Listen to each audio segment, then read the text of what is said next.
The drug the world has been waiting for. He thinks so, and he helped. Nothing, or it could change the world. It might be the vaccine that prevents AIDS. If it succeeds, it will be because of one man, Don Francis. He's the one who cornered smallpox. Do we track down AIDS and kill it like you did with smallpox? That's the plan. The vaccine was given to 4 chimpanzees. The chimps were then exposed to massive doses of the AIDS virus, and it worked. Today, the vaccinated chimps have been HIV-free for 10 years. The liquid in this bottle could either be nothing or it could change the world. It's called GP120, and it might be the vaccine that prevents AIDS. If GP120 succeeds, it will be because one man, Don Francis, wouldn't let it die. GP120 has powerful enemies. Funding for it has been eliminated again and again. But because of Francis, GP120 is now being injected into nearly 8,000 volunteers in the first full trial of a potential AIDS vaccine. Francis is one of the world's leading scientists in the field of infectious diseases, and now he's betting his career and reputation that GP120 is the answer to AIDS. There are no human viruses that kill 100% of the people that they infect. HIV is extremely close to that 100%. Worst thing you'd ever seen? Certainly the worst thing I've ever seen by now. Don Francis has seen millions of lives wiped out by epidemics and millions of others saved by vaccines.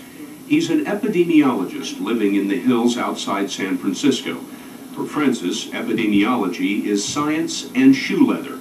He can tell you stopping a plague takes a vaccine, courage, and force of will. It's all about endurance. Perhaps his greatest success was 25 years ago. Francis led a team from the Federal Centers for Disease Control to Bangladesh and ended a centuries-old scourge, one patient at a time.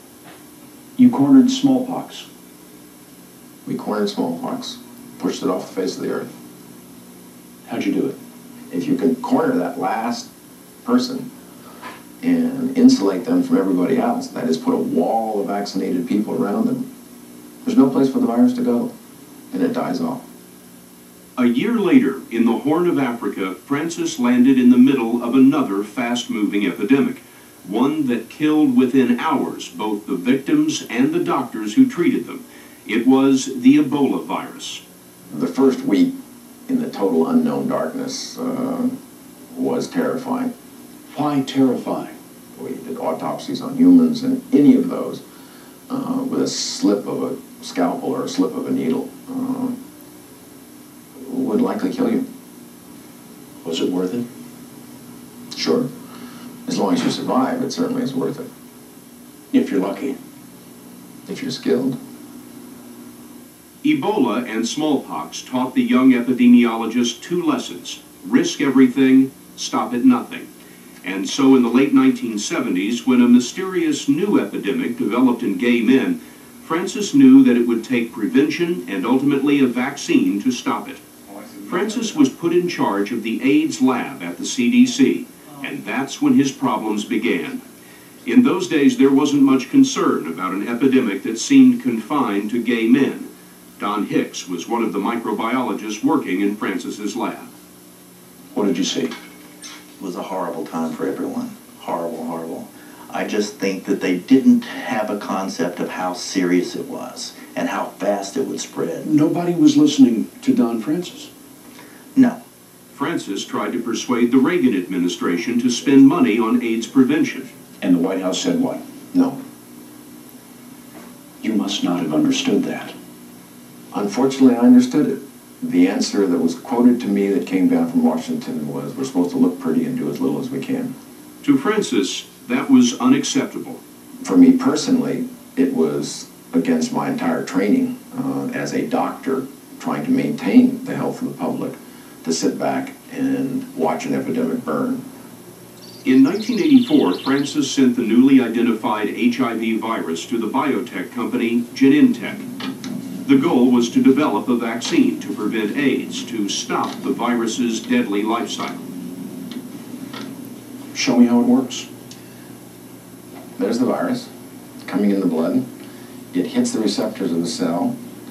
Specifically, gets absorbed into the cell, and now it goes into the cell and multiplies 1,000 times, and that's AIDS.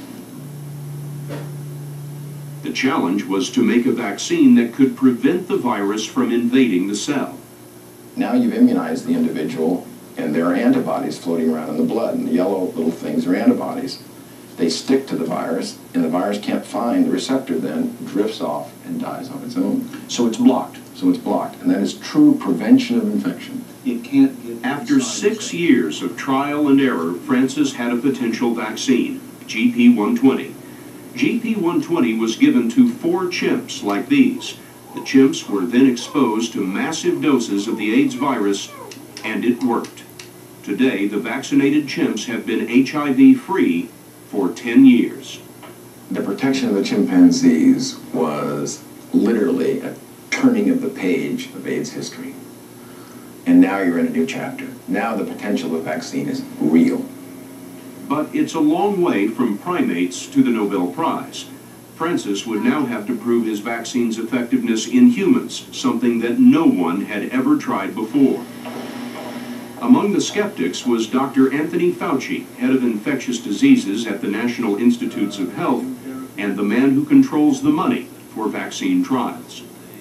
The science that I know, given the limitations of our knowledge of the immune response to HIV vis-a-vis vaccine, suggests to me that this is not going to be a home run, and it might not even be a level of protection that would go anywhere.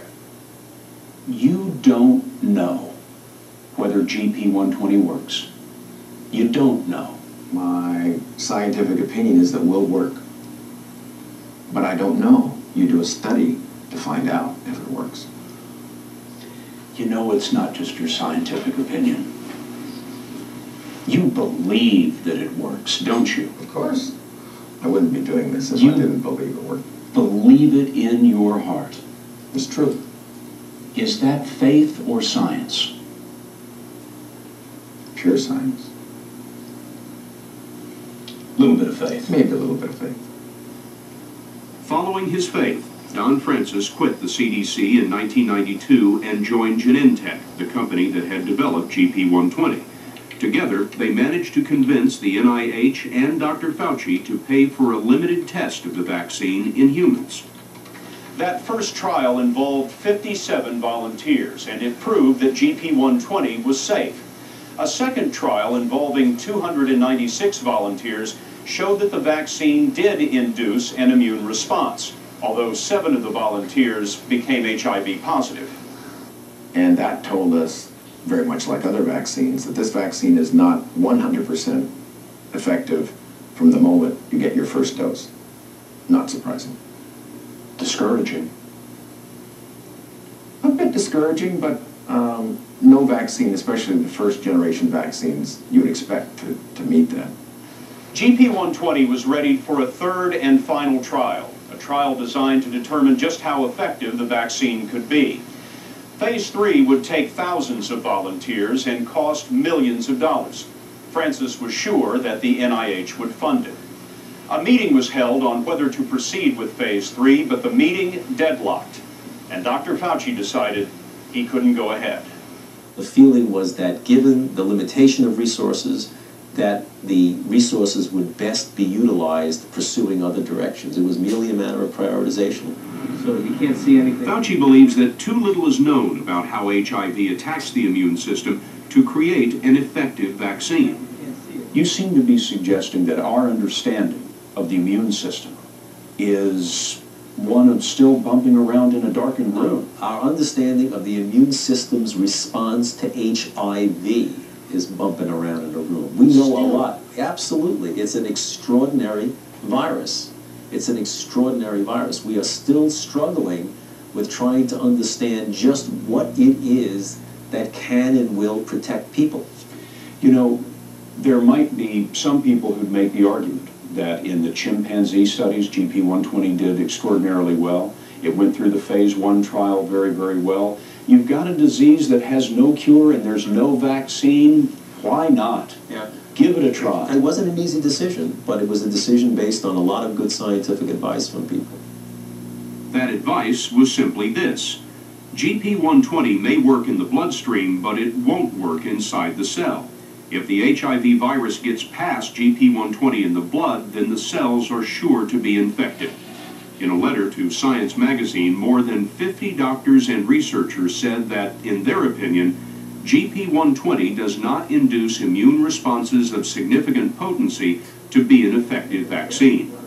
Francis insists GP120 has already shown too much promise to be discarded now. If you have a tool that could potentially stop HIV in its tracks and prevent the HIV epidemic around the world, that's not something I can sit back and just walk away from. That's something that has to be moved forward. But GP120 wasn't moving anywhere. In terms of vaccines, a death sentence from the NIH is almost always fatal. Still, Don Francis wouldn't give up. Based on the initial NIH trials, a new and improved version of the vaccine was developed. Then Francis had to find the money for a new set of trials. That would cost millions of dollars, and he had only one place left to get it: Wall Street. Francis gambled everything to start a new biotech company called VaxGen. Investors put up more than $100 million for pure science and a little bit of faith. At that point, we truly had money. We were not begging for any other support from a government organization or from Genentech or any other private sector. We had our own money.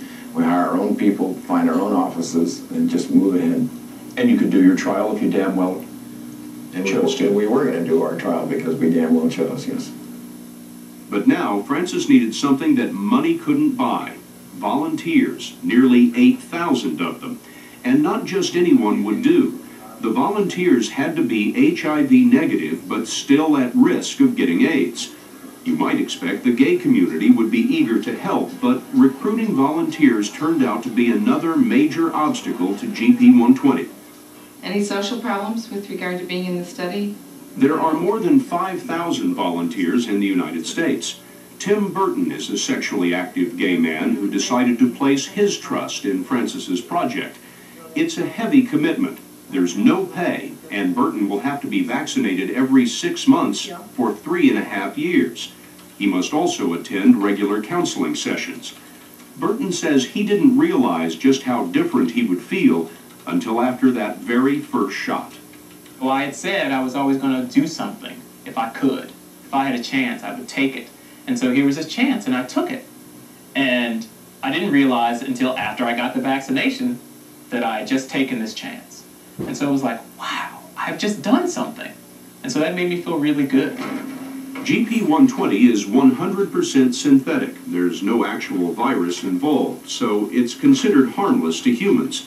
Not all of the volunteers are given the vaccine. Since it's a double-blind study, 2 out of 3 get GP120, the rest a placebo. And not even Don Francis knows who has gotten what until the trial is over. In fact, you don't know anything about how this is proceeding in terms of the results. In terms of results, we do not. We have an independent committee that does have access to the code of who received vaccine and who received placebo. And they independently, private from us, isolated in privacy, sworn to secrecy, review the data every 6 months. The results of the trial will not be known until the fall of 2001 at the earliest. In order for the FDA to license the vaccine, it must be shown to prevent HIV from occurring in at least 30% of all recipients. 30% doesn't sound like much protection. 30% protection for 100% fatal disease is that 30% of those people don't die. What if it fails? Science is the pursuit of the truth. Science is discovery, and negative answers are still steps up that ladder to understanding. This is Alkalogenes fecalis. You remember Don Hicks, the CDC microbiologist who was with Don Francis at the very beginning of that climb. Hicks gave up on the CDC, but not on Don Francis. When he heard about the vaccine, he volunteered for the injections himself. Hicks knows something about epidemics and miracles of science. He once worked for Jonas Salk. You had polio as a child. Right. Age 2. Last big epidemic. 1954. I have a withered leg, atrophy. That's why it was so important to me to work for Jonas Salk. He's the man that ended it. Now I'm working for the next man that ends the next one. Do we track down AIDS and kill it like you did with smallpox? That's the plan. You can corner it in some remote corner of the world and end it once and for all. With a highly effective vaccine, absolutely. What a day that will be. That will be a good day. That will be a good day. Good morning to you. It's 8:25, and here's what's happening right now. And the first injections in California will be given to volunteers today. A big, large-scale trial, the first ever of a preventative. Again, at how technology helps us to understand the astonishing things that go on inside the human body. We began tonight with the news from Vancouver that scientists are encouraged by a method for fighting the AIDS virus. Now, ABC's Robert Krulwich takes us inside to see in detail what is going on. To understand how these medicines work, first we should show you this spaghetti-like object, a T-cell magnified 12,000 times. Its job is to fight germs that invade our body. And this is an HIV virus, much smaller. It's magnified 2 million times. Once the virus enters our body, it has find and attack the T-cell. So here's the virus floating along, approaching that large T-cell, and as it approaches, it senses, yes, this is what I've been looking for. It locks onto the cell. And now what you're watching here is a real virus shown actually burrowing into a cell. And then the virus will shed its skin right there and inject genetic material, its own coded instructions, deep down into the cell, where the instructions reconfigure and invade the headquarters of the cell, the nucleus. They slip into the cell's DNA, snap themselves into place, and the virus can now take over the machinery of the cell, can take command at any time. So here you have the mighty T-cell, mortal enemy of the virus, captain of the immune system, but now it's at the virus's mercy. And when the virus is ready, it tells the cell to spawn, to make hundreds and hundreds of new viruses. So if you look here, up at the cell surface, this photograph shows an actual virus emerging from the T-cell, pushing out and out into the bloodstream. And there are more and more and more. And if you pull back, all those little dots there are viruses flooding out of the cell. There are so many. Let's move back in. Here they are in close-up. Each ball is a new virus stealing energy and food from the cell, eating it alive. And if you move in further, you see those black spaces? Those are gashes and tears as the viruses rip the cell apart until it dies and floats off, pocked and cratered like a dead planet. And this process produces 1 billion new viruses in an infected person every day. And this process produces 1 billion new viruses in an infected person every day. But now we have medicines, actually combinations of medicines that slow or maybe even stop the process. Some have been around for a while. AZT zaps the virus just before it enters the nucleus, so it can't get in. It just can't take over the cell. But AZT only works for a while. A new group of drugs, protease inhibitors, zap the virus as it leaves the nucleus and starts to spawn, so it can't spawn, can't spawn, can't spawn. But the key here is taking the drugs together. It's the combination that seems to overwhelm the virus, at least for a while, and for some people it seems permanently. And that's very good news. At one time, a positive HIV diagnosis left patients with little hope. Today, however, breakthrough medicines are helping many people manage their disease and look forward to years of good health. But why is it necessary to take so many different kinds of pills? And why is it so important that people infected with HIV take their pills on time and follow all the directions on the prescriptions their physicians write for them? We'll be exploring those questions and examining how people infected with the virus can help fight the war on HIV.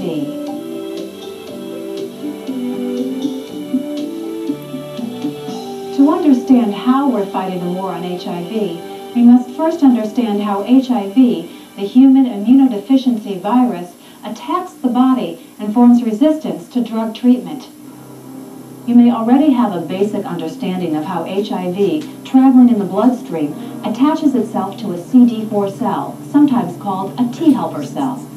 This is a white blood cell that is part of your immune system, the system that is designed to help your body fight infection. But when HIV invades, it turns CD4 cells into HIV factories that will produce billions of more HIV viruses every day.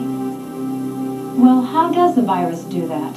How does it turn the very beneficial CD4 cell into the enemy? To understand that, we have to go inside the cell itself, right to the battleground of the war on HIV. This is where the virus employs its first battle strategy. Once the virus is attached to the CD4 cell, two single strands of HIV RNA enter the CD4 cell. The HIV RNA carries the instructions for producing more of the virus, but is unable to reproduce until it transforms into HIV DNA. Only one of the two RNA strands will actually infect the CD4 cell. The other is simply a backup in case something happens to the first strand.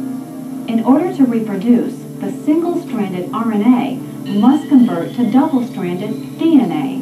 It does this with the enzyme known as reverse transcriptase. The HIV DNA then moves into the nucleus, the very heart of the CD4 cell, where it becomes part of the CD4 cell's own DNA. Once HIV DNA is in the nucleus, it hijacks the CD4 cell and instructs the cell to produce HIV virus in the form of a protein. Up to 10 billion copies of the virus are produced in the body each day. With that many chances, the CD4 cell sometimes makes mistakes in producing the protein. These mistakes, or mutations, can be beneficial to the virus and harmful to the person who is infected, because, as we'll discuss later, the mutations may actually help the virus resist treatment.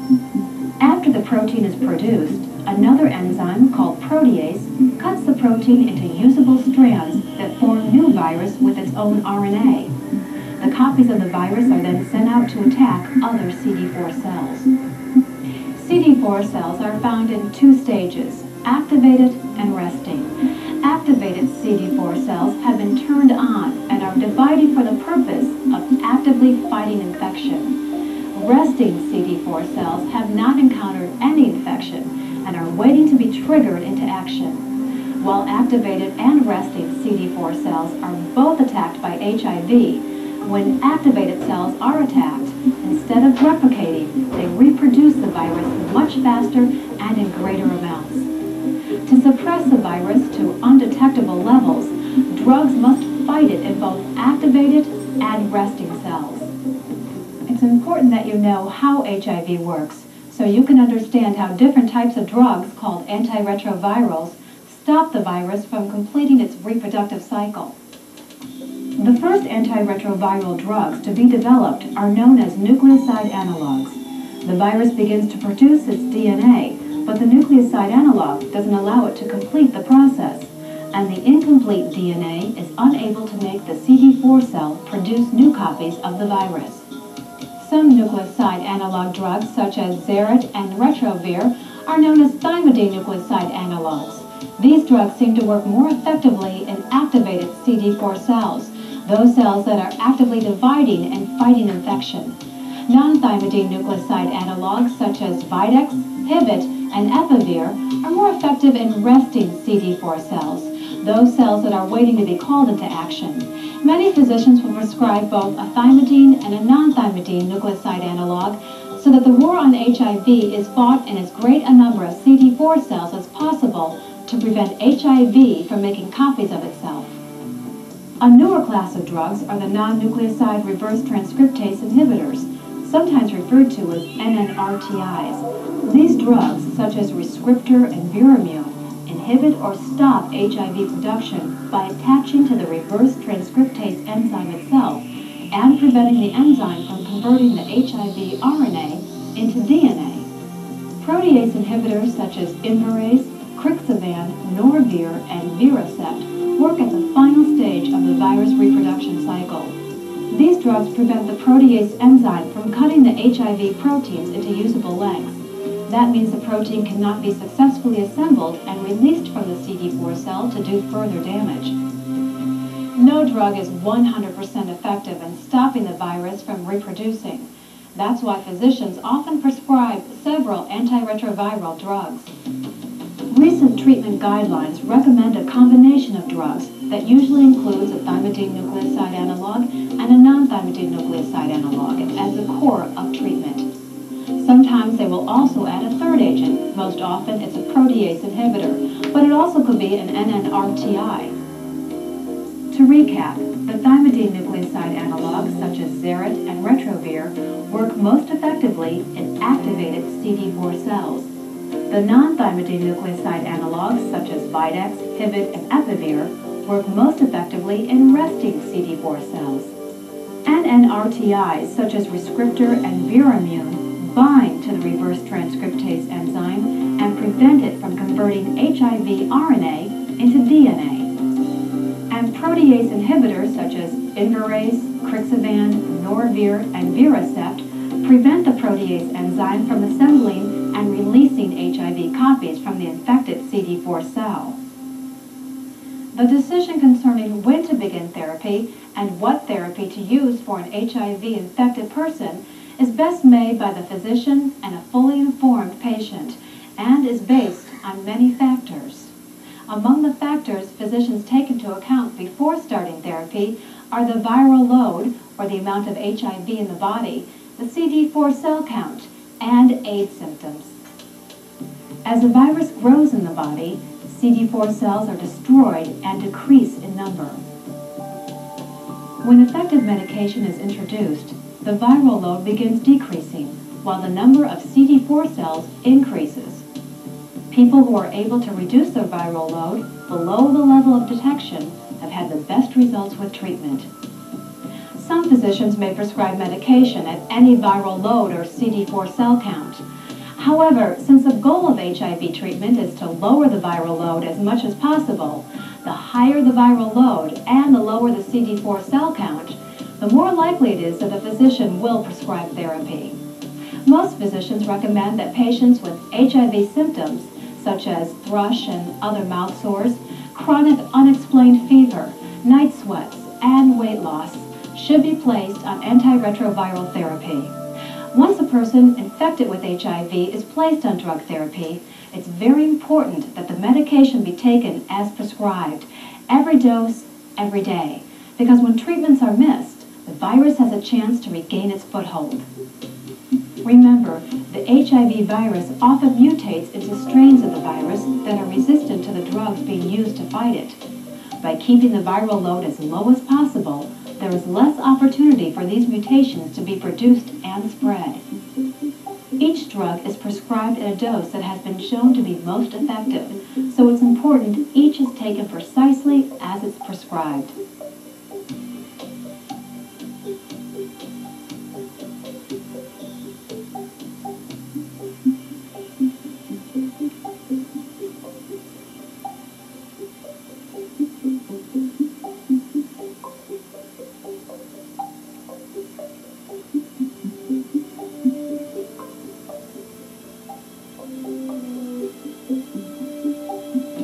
By adhering to therapy, the HIV-infected patient gives the virus less opportunity to mutate into a virus resistant to therapy. That's because even if a few mutant viruses do survive, while they may be resistant to one drug, it's unlikely that they'll be resistant to all the drugs that the doctor prescribes. Taking all of these drugs can be difficult, but I urge you to take all of them as prescribed. It's the only way we know to keep the virus in check. By sticking with the prescribed treatments, The person with HIV gives him or herself the opportunity to live a longer and healthier life and to have a better chance of victory while fighting the war on HIV. News this morning. And Paul, Southern California volunteers are going to get injections of the so-called AIDSVAX today in the first large-scale trial of an AIDS vaccine. The human experiment is getting a lot of support from a community long frustrated by this disease.